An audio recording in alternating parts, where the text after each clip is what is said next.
డబ్బు, అనారోగ్యం, ఉద్యోగం, వ్యాపారం, అప్పులతో బాధపడుతున్నారా? మీకోసమే launch your future programme. Hello నమస్తే, వెల్కమ్ టు సుమన్ టీవీ.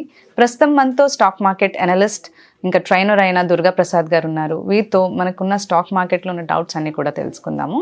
నమస్తే అండి. నమస్తే. సో ఇప్పుడు స్టాక్ మార్కెట్ ఎక్కువగా చేసే వాళ్ళలో రీసెంట్గా మనం చూసినట్లయితే నిఫ్టీ 50లో మనకు ఒక 50 కంపెనీస్ వరకు ఉన్నాయి కదా. సో అందులో ఏ స్టాక్ బై చేస్తే బెటర్ అని అంటారు? ఇప్పుడు అంటే ఏవి పడుతున్నాయి రీసెంట్ టైమ్స్లో? ఈ 2024లో నిఫ్టీ 50 కంపెనీస్లో అన్నిటికంటే ఎక్కువ కరెక్ట్ అయింది ఇండస్ఇండ్ బ్యాంక్. ఇండస్ఇండ్, ఓకే. కామన్గా మనం ఏమనుకుంటా అంటే large cap stocks, that Nifty stocks అంటే తక్కువ వాలటైలిటీ ఉంటుంది, మార్కెట్ పడినా తక్కువ పడుతుంది, డిఫెన్సివ్గా వ్యాక్ చేస్తే అనుకుంటాము. కానీ ఇండస్ఇండ్ బ్యాంక్ వచ్చి ఈ ఇయర్ టిల్ డేట్ వరకు 40% వరకు కరెక్ట్ అయింది. అంటే లాస్ట్ క్వార్టర్ Q2 రిజల్ట్స్ వచ్చే వరకు పెద్దగా పడలేదు, కానీ Q2 రిజల్ట్స్ షాకింగ్ రిజల్ట్స్ ఇచ్చారు కదా, అంటే పూర్తి డిసప్పాయింటెడ్ రిజల్ట్స్ ఇచ్చారు. ఆ రిజల్ట్స్ వచ్చిన తర్వాత ఇండస్ఇండ్ బ్యాంక్ 1250 రేంజ్ నుండి 1050 రేంజ్కి పడిపోయింది. అక్కడ నుండి కూడా ఫాల్ అనేది కంటిన్యూ అవుతుంది. ప్రజెంట్ 940 దాకా పడిపోయింది కదా. మొత్తం టోటల్గా చూస్తే ఈ ఇయర్లో 40% పైనే కరెక్ట్ అయింది.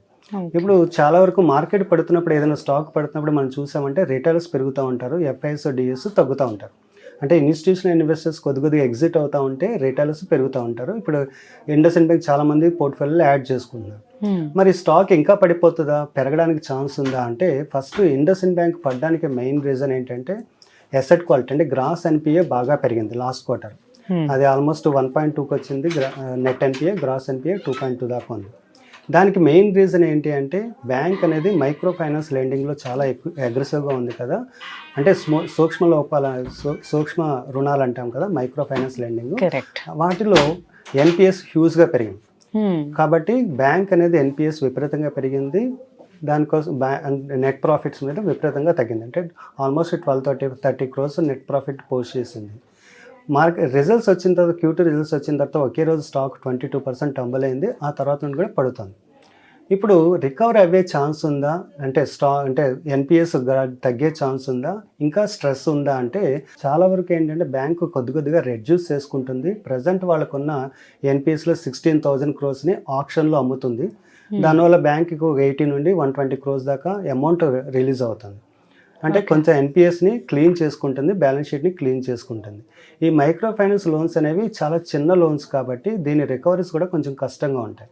ఇప్పుడు మామూలు పర్సనల్ లోన్ కొనుక్కోండి, దానికి సిబిల్లో ఇంపాక్ట్ అవుతుంది కాబట్టి కొంతమంది పే చేయడానికి ఈజీగా ఉంటుంది. కానీ మైక్రో ఫైనాన్స్ లోన్స్ అంటే మోస్ట్లీ రూరల్ ఏరియాస్ నుండి తీసుకునే వాళ్ళు ఎక్కువ ఉంటారు. దీని టోకెన్ సైజ్ కూడా చాలా తక్కువ ఉంటుంది, 15,000 20,000 అరౌండ్ ఉంటుంది. కానీ దీంట్లో ఏంటంటే మార్జిన్స్ ఎక్కువ ఉంటాయి కాబట్టి బ్యాంక్స్ కొంత ప్రిఫర్ చేస్తూ ఉంటాయి. అంటే మార్జిన్స్ పర్సనల్ లోన్తో కంపేర్ చేస్తే, అంటే పెద్ద టోకెన్ లోన్స్తో 10 lakhs లోన్స్తో పోలిస్తే దీని ఇంట్రెస్ట్ రేట్స్ వచ్చి ఆల్మోస్ట్ డబుల్ ఉంటుంది. ప్రజెంట్ ఏంటంటే మైక్రో ఫైనాన్స్లో విపరీతంగా ఎన్పిఎస్ పెరుగుతున్నాయి. బంధన్ బ్యాంక్ చూసుకున్నా, మీకు స్పందన స్ఫూర్తి చూసుకున్నా, ఈక్విటాస్ చూసుకున్నా, అన్ని బ్యాంక్స్ ఏదైతే మైక్రో ఫైనాన్స్ లోన్స్లో ఉన్న బ్యాంక్స్ అయితే ఇన్వాల్వ్ అయినాయి, అంటే లోన్ బుక్లో సిగ్నిఫికెంట్ రోల్స్ ఉన్నాయో అన్ని స్టాక్స్ పడుతున్నాయి. దాంతోపాటు ఇండస్ఇండ్ కూడా గట్టిగా పడింది. ప్రజెంట్ వీళ్ళు ఆప్షన్ చేస్తున్నారు కాబట్టి 16,000 crores కొంత బ్యాలెన్స్ షీట్ అయితే, అంటే ఎన్పిఎస్ అయితే తగ్గుతుంది. అలాగే మేనేజ్మెంట్ ఏం చెప్తుందంటే గ్రాడ్యువల్గా కొంచెం డిపెండెన్సీని తగ్గించుకుంటామని చెప్తుంది. అది కొంచెం పాజిటివ్ అనుకోవచ్చు. అలాగే స్టాక్ విపరీతంగా కరెక్ట్ అయింది కాబట్టి ఇక్కడ నుండి డౌన్ సైడ్ అనేది కొంచెం తక్కువ ఉంది. ఎందుకంటే మార్కెట్ ఆల్రెడీ నెగిటివ్ న్యూస్లు ఏమి ఉన్నాయి అన్నీ డిస్కౌంట్ చేసుకుంది. అలాగే లాస్ట్ రిజల్ట్స్లో నెట్ ఇంట్రెస్ట్ మార్జిన్ కూడా బాగా తగ్గింది. 4.32 నుండి 4.1కి వచ్చింది. అంటే నెట్ ఇంట్రెస్ట్ మార్జిన్ తగ్గడం కూడా మార్కెట్ ఆల్రెడీ డిస్కౌంట్ చేసుకుంది. అలాగే రీసెంట్గా ఆర్బీఐ సిఆర్ఆర్ రేట్ని 4.5 నుండి 4% తగ్గించింది. బ్యాంకుకి మొత్తం డిపాజిట్స్లో 4 lakhs crores డిపాజిట్స్ ఉన్నాయి. ఈ 4.5 నుండి ఆర్బీఐ 4%కి సిఆర్ఆర్ని కట్ చేయడం వల్ల అరౌండ్ 2,000 crores బ్యాంక్కి రిలీజ్ అవుతుంది. అంటే 2,000 crores బ్యాంక్కి అమౌంట్ వస్తాయి కాబట్టి నెక్స్ట్ నెట్ ఇంట్రెస్ట్ మార్జిన్ మీద ఒక పాజిటివ్ ఇంపాక్ట్ ఉంటుంది 20-25 basis points దాకా. అంటే అలాగే ఫిబ్రవరి నుండి చూసారంటే సెంట్రల్ బ్యాంకు రెపో రేట్ని కూడా కట్ చేసే అవకాశం ఉంది. ప్రజెంట్ ఉన్న 6.5 నుండి 6.25కి, తర్వాత మిడ్ 2025లో 6%కి తగ్గించే అవకాశం ఉంది. ఇది కూడా బ్యాంక్కి పాజిటివ్ ఉంటుంది. అలాగే లాస్ట్ 2 quarters నుండి బ్యాంక్స్ ఏంటంటే డిపాజిట్స్ అనేవి బాగా తగ్గుతున్నాయి కాబట్టి బ్యాంక్స్ ఫోకస్ ఏంటంటే లోన్ బుక్ నుండి షిఫ్ట్ చేసి డిపాజిట్కి షిఫ్ట్ చేశారు. అంటే లోన్స్ ఇవ్వడం మీద కంటే డిపాజిట్స్ని ఇంక్రీజ్ చేయడం మీద దృష్టి పెట్టారు. ఇప్పుడు బ్యాంక్స్కి వచ్చి మంచి డిపాజిట్స్ వస్తున్నాయి. ఆర్బీఐ ఎవ్రీ 15 డేస్కి డిపాజిట్ లోన్స్ డేటా రిలీజ్ చేస్తుంది కదా, ఈ మధ్య వచ్చి చూస్తుంటే డిపాజిట్స్ అనేవి ఇంక్రీజ్ అవుతుంది లోన్ బుక్తో పోలిస్తే. కాబట్టి బ్యాంక్ ఏదైతే ఎల్డిఆర్ ఇష్యూ ఉందో అది కూడా సార్ట్ అవుట్ అవుతుంది. అలాగే ఆటో లోన్ సెగ్మెంట్ ఉంది కదా, ఇండస్ఇండ్ బ్యాంకు ఆటో లోన్స్లో చాలా ఎక్కువ రోల్ ఉంది. ప్రజెంట్ ఏంటంటే ఆటో సేల్స్ అనేవి బాగా తగ్గుతూ వచ్చినాయి. కాబట్టి వీళ్ళ లోన్ బుక్ మీద కూడా అది నెగిటివ్ ఇంపాక్ట్ చూపిస్తుంది. కానీ 2025 నుండి వీళ్ళ లోన్ బుక్ పెరుగుతుందని బ్యాంక్ చెప్తుంది. Present 10 to 12% loan book growth ఉంది. అది 12 కంటే ఎక్కువ అయ్యే ఛాన్స్, అంటే మిడ్ 25 నుండి ఎక్కువ అయ్యే ఛాన్స్ ఉండే అవకాశం ఉంది. కాబట్టి నెట్ ఇంట్రెస్ట్ మార్జిన్ మీద పాజిటివ్ ఇంపాక్ట్ ఉంటుంది. అలాగే ఇప్పుడు 50 అనలిస్ట్లో మీట్లో చూస్తే 37 మెంబర్స్ ఇప్పటికీ బై రేటింగ్ ఇచ్చారు, 12 మెంబర్స్ హోల్డ్ ఇచ్చారు, ఒక్కళ్ళు మాత్రం సెల్ రేటింగ్ ఇచ్చారు. కాబట్టి బై రేటింగ్ ఇచ్చేవాళ్ళు అందు వరకు చూస్తే లాస్ట్ ఇయర్ వరకు బ్యాంక్ టార్గెట్స్ ఎలా ఉండేది, టార్గెట్ ప్రైస్ 1800, 1900 అనేది. ప్రజెంట్ ఉన్న సిచ్యువేషన్లో వాటన్నిటిని 1400, 1600 తగ్గించారు. ప్రజెంట్ మా బ్యాంక్ చూస్తే చాలా లో పీఈలో ట్రేడ్ అవుతుంది. బుక్ వాల్యూ కూడా చాలా తక్కువ ఉంది. ఇక్కడ నుండి డౌన్ సైడ్ రిస్క్ ఏమైనా ఉందంటే చాలా తక్కువ డౌన్ సైడ్ రిస్క్ ఉంది. ఎందుకంటే ఈ Q3లో కూడా సూపర్ రిజల్ట్స్ ఏమి మార్కెట్ యాంటిసిపేట్ చేయట్లేదు. కాబట్టి ఈ డిసప్పాయింటెడ్ రిజల్ట్స్ వచ్చినా కానీ Q3 ఈ రిజల్ట్స్లో మనం చూడాల్సింది ఏంటంటే రిజల్ట్స్ పెద్ద ఇంపాక్ట్ చేయకపోవచ్చు, కానీ మేనేజ్మెంట్ కామెంటరీ ఉంటుంది కదా, ఏదైతే స్ట్రెస్డ్ లోన్స్ ఉన్నాయి కదా, ఆ స్ట్రెస్డ్ లోన్స్ తగ్గించుకోవడానికి మేనేజ్మెంట్ ఇప్పుడు ఆల్రెడీ కొంత 16,000 crores లోన్స్ని అమ్మేస్తుంది కదా, ఆప్షన్లో అమ్ముతుంది కదా, అలాంటి స్టెప్స్ అయినా తీసుకుంటుందా? అలాగే నెక్స్ట్ ఎన్పిఎస్ని తగ్గించడానికి బ్యాంక్ ఏ విధంగా చేస్తుంది అనే దాని మీద మార్కెట్ స్టాక్ డైరెక్షన్ ఉంటుంది. ప్రజెంట్ వచ్చి 900 రేంజ్లో ఉంది కదా, 1200, 1300 దాకా వెళ్ళే ఛాన్స్ అయితే ఉంది. డౌన్ సైడ్ అయితే చాలా తక్కువ ఉంది, ఎందుకంటే మార్కెట్ ఆల్రెడీ ప్రతి నెగిటివ్ న్యూస్ని తీసేసుకుంది. ఇప్పుడు వారి ఎనర్జీ స్టాక్ 3,400 నుంచి మనకి 2,800 వరకు పడిపోయింది కదా, ఇప్పుడు అది బై చేయొచ్చు అంటారా?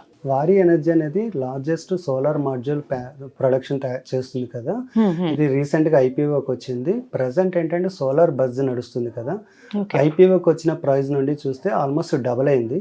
కానీ మరి ఇంకా పెరిగే ఛాన్స్ ఉందా అంటే మల్టీ బ్యాగర్ అయ్యే ఛాన్స్ ఉందని మనకు ఐపీఓ టైంలో బాగా వినిపించింది కదా, నిజంగా మల్టీ బ్యాగర్ అవుతుందా అంటే ఆల్రెడీ డబుల్ అయిపోయింది ఐపీఓ ప్రైస్తో పోలిస్తే, ఇంకా పొటెన్షియల్ ఉందా, లేదంటే ఇక్కడ ఐపీఓలో ఎలకేట్ అయిన వాళ్ళు అమ్మేసుకోవచ్చా అని అడుగుతూ ఉంటారు కదా.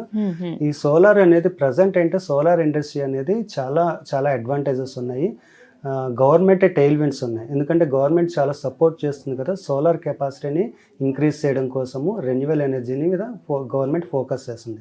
అంటే పిఎల్ఐ స్కీమ్ కానీ, ప్రధానమంత్రి సూర్యఘర్ యోజన కానీ, ఇవన్నీ సోలార్ ఇండస్ట్రీ ఉన్న కంపెనీకి పాజిటివ్స్. ఇది వారి రెన్యూవల్ ఎనర్జీ లార్జెస్ట్ కంపెనీ కాబట్టి ఈ స్కీమ్స్ అన్నిటిలో మెయిన్గా బెనిఫిట్ అయ్యేది వారి ఎనర్జీ స్టాక్. మరి వీళ్ళకి ఏమైనా హెడ్విన్స్ ఉన్నాయా అంటే కొనుక్కుంటే ఇంకా పెరిగే ఛాన్స్ ఉందా, ఇంకా మల్టీ బ్యాగర్ అయ్యే ఛాన్స్ ఉందంటే ఈ స్టాక్కి చాలా చాలా పాజిటివ్స్ ఉన్నాయి. డిస్పైట్ అంటే హై పీఈలో ట్రేడ్ అవుతుంది, అంటే 80 పీఈ దాకా వచ్చింది, ఐపీఓ వచ్చి 40 పీఈలో లిస్ట్ అయింది, ఇప్పుడు ఆల్మోస్ట్ 80 పీఈ దాకా ఉంది. విడిగా చూస్తే ఇది ఎక్స్పెన్సివ్ రేటే, కానీ ఈ ఇండస్ట్రీలో మిగతా కంపెనీస్ అంటే ప్రీమియర్ ఎనర్జీ చూసాం అనుకోండి, అది ఇంకా 100 పీఈ పైన ట్రేడ్ అవుతుంది.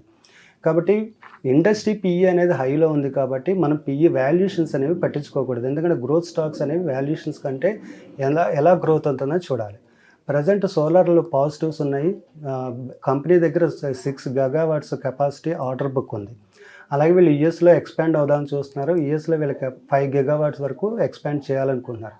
కాబట్టి అక్కడ గవర్నమెంట్ పాలసీస్ అనేవి వీళ్ళ ఎక్స్పాన్షన్ మీద ఇంపాక్ట్ చూపించవచ్చు, ఎందుకంటే ట్రంప్ వచ్చిన తర్వాత వాళ్ళు అంతగా ఎంకరేజ్ చేయకపోవచ్చు. కాబట్టి వీళ్ళు ఇప్పుడు 1.6 ఆల్రెడీ గిగావాట్స్ అక్కడ యూఎస్లో ఉంది టెక్సాస్లో, దాన్ని 5 గిగావాట్ వరకు ఇంక్రీజ్ చేయడానికి ట్రై చేస్తున్నారు. ఇవన్నీ ఎగ్జిక్యూషన్ అయ్యే దాన్ని బట్టి స్టాక్ ప్రైస్ అనేది మూమెంట్ డిపెండ్ అవుతుంది. అలాగే రీసెంట్గా కూడా చాలా ఆర్డర్స్ని విన్ అయ్యారు. అంటే వీళ్ళు టోటల్ రెవెన్యూలో వచ్చి 57% వరకు వీళ్ళు ఎక్స్పోర్ట్స్ మీద డిపెండ్ అవుతున్నారు. అలాగే ఈ సోలార్ అనగానే మనకు గుర్తొచ్చేది చైనా, ఎందుకంటే మొత్తం చైనానే కదా మా లార్జెస్ట్ మ్యానుఫ్యాక్చరర్. అక్కడ ప్రైజింగ్ కాంపిటీషన్ అనేది చైనా వాళ్ళతో కంపేర్ చేస్తే ప్రైజింగ్ కాంపిటీషన్ అనేది ఒకటి ఉంది. అంటే వాళ్ళు చాలా చీప్గా ప్రొడ్యూస్ చేస్తున్నారు కాబట్టి వీళ్ళు కూడా కాంపిటేటివ్గా చేశారంటే వీళ్ళ రెవెన్యూ మీద ప్రాఫిటబిలిటీ మీద ఇంపాక్ట్ పడే ఛాన్స్ ఉంది కాబట్టి చైనా థ్రెట్ ఒకటి ఉంది. అలాగే మనకి ఇంకా ఇప్పటి వరకు చూస్తే ఇంకా నెక్స్ట్ 20-25 ఇయర్స్ వరకు సోలార్ ఇండస్ట్రీ అనేది గ్రో అయ్యే సెక్టార్. ఎందుకంటే ఏదైతే గవర్నమెంట్ యాంటిసిపేట్ చేస్తుందో, గవర్నమెంట్ టార్గెట్గా పెట్టుకుందో దాంట్లో ఇప్పటికీ 10% కూడా రీచ్ కాలేదు.